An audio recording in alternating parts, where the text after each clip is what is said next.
আমি কখন আসবো না আপনার পানিশমেন্ট টিকিট করে চলে যাবো আমি এখন টিকিট করে চলে যাবো। পরশু দিন আসছি ভাই, সব ডকুমেন্ট চেক করে দেখেন আপনি। আমি আপনাদের এটা একটা বুঝলে কিন্তু দৌড়ে পালাইতাম, আমি বুঝি নাই, সেজন্য আমি আস্তে আস্তে যাচ্ছি। আজকে পালাই কালকে আবার আসতেন। আচ্ছা বোন, আপনার নাম? আমি তো আমার নাম আরোহী মুসলিম। জি, এখানে আমার ডকুমেন্ট আছে, চেক করে দেখেন। আমার ফোনে এগুলো করে আসলে এগুলো করে এগুলো পরিস্থিতি শিকার মানুষ। আমি তো এগুলো ছাত্রলীগ বিষয় ছিল, এগুলো এখন সাধারণ বলে কত পারছেন, এখন এখানে সব আয়োজন করতেছে।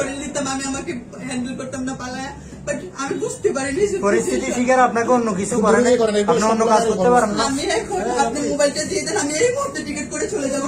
যদি কখন আপনারা দেখেন আমাকে, আপনারা আমাকে পানিশমেন্ট দিয়েন। বাট আমার ফোনে আমার সব ডকুমেন্ট, আপনারা আমার ফোনটা প্লিজ দিয়ে দেন।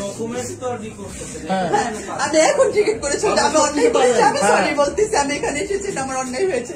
আমি আজকে 3 days স্টে করতেছি এখানে।